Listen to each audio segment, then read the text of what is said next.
Hello, my name is Adrian Young and I work for Fluke Networks, and today along with my colleague Amanda we're going to talk you through the CertiFiber Pro. What is the CertiFiber Pro? CertiFiber Pro is actually part of the Versiv family. With the Versiv family, what you're talking about is the mainframe. That's what we call Versiv. What makes it a CertiFiber Pro is the module that goes in the back. Inserting the module is quite easy.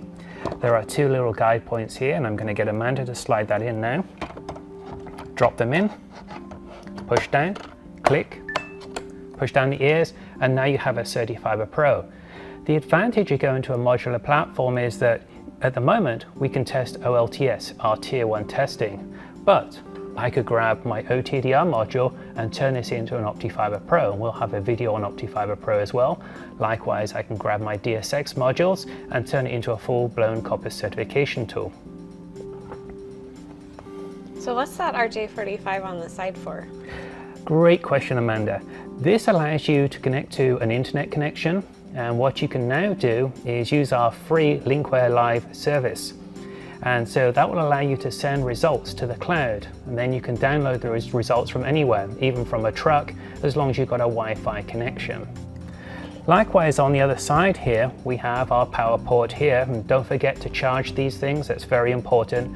When they're shipped from the factory, we're not allowed to ship them fully charged. So the first thing you do when you get these, plug them in and charge them all the way to 100%. There is a larger USB port here, and you can plug one of these little Wi-Fi dongles in there, and a list of the approved ones are on our website, and you can connect that to your favorite hotspot, whether you're in a coffee shop, a hotel, or as a lot of people do and I do, which is a lot more reliable, is I turn my phone into a hotspot and then I connect through my phone, and then those results go up to Linkware Live.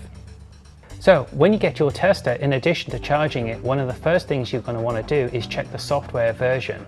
To do that, you simply tap Tools. Go ahead, Amanda. And then just swipe up a little to see version information, and then we'll tap version information. What you're seeing on here is the information related to the mainframe. So here's our serial number and the software version we're running on there. You can check that against our website. But later on you'll see that when we go to download results off the instrument, it will check to see if you've got the latest software or not.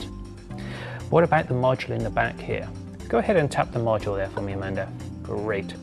So what we see there is the serial number of the module, but now we see the calibration date. Well, how often should I calibrate? It's a very good question. You should calibrate every 12 months. Now, bearing in mind that calibration date is going to appear on every test report that you do, so it's important to keep on top of that. When you download results to the Linkware software PC, it is going to check for that calibration date to see if it's current. When it becomes within 60 days of its due date, you are going to get a warning in the Linkware software. So we're going to help you keep an eye on that calibration date.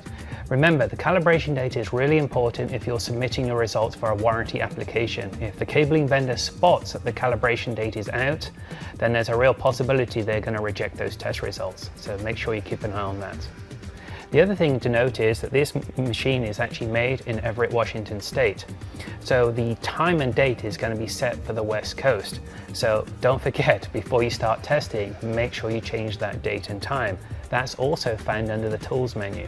Now I'm going to do a little cheat here. I'm going to press the Home key. And then Amanda, tap the Tools again for me. And then go and find that date and time selection in there. There we go. And go ahead and tap on the date there.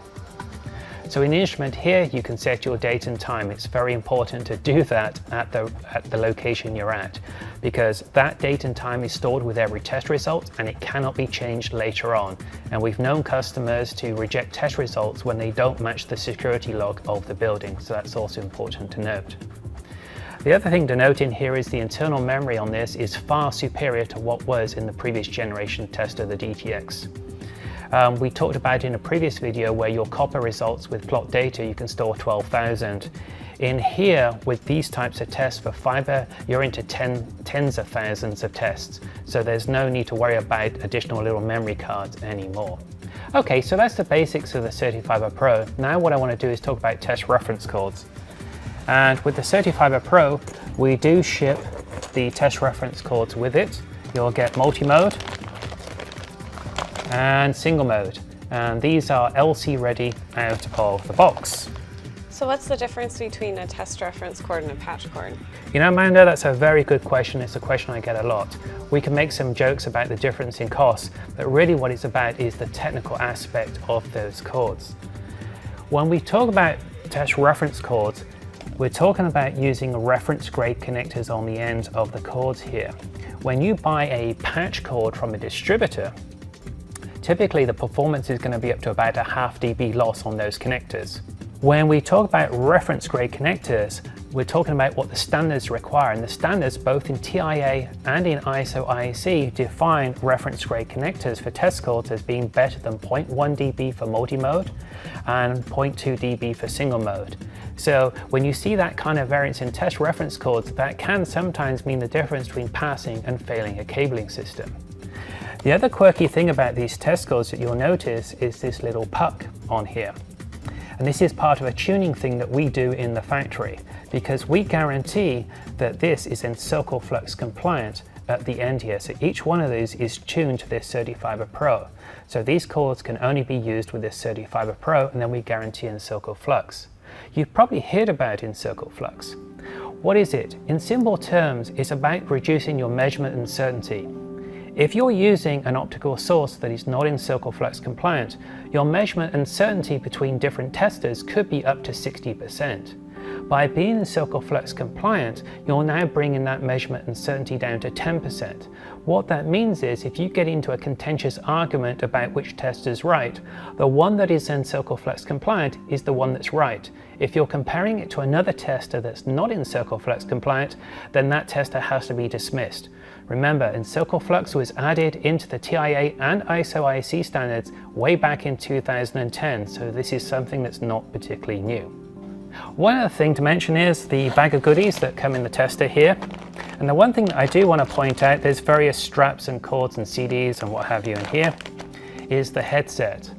Another cool thing, just like the copper testing, is if I'm connected to this tester at the far end there, over a fiber link, I can actually chat with Amanda at the far end. Now, if Amanda wanted to chat with me, she would simply press the talk button to initiate the phone call. You'll notice on the main unit here, there's no talk button. The way that you'd initiate the talk is by pressing the little button on the headset here, and that would allow me to talk to Amanda at the far end. So Amanda could be on my fiber link 20 miles away, 36 kilometers away or whatever, and I'll be able to have a conversation with her. So kind of an interesting thing. And there is one more important thing, is when you're unpacking, you're going to find this little red card that says stop. It's really important that you register your unit, particularly if you purchase our Gold, which is our maintenance support program, along with your instrument. Make sure you register that Gold, and then you'll have free 24-hour technical support talking to a live person, free next day loaner, and all the other wonderful things that get to go with it. So that's the basics of the CertiFiber Pro. In the next video, I'm going to talk about setting it up for a successful Tier 1 OLTS measurement.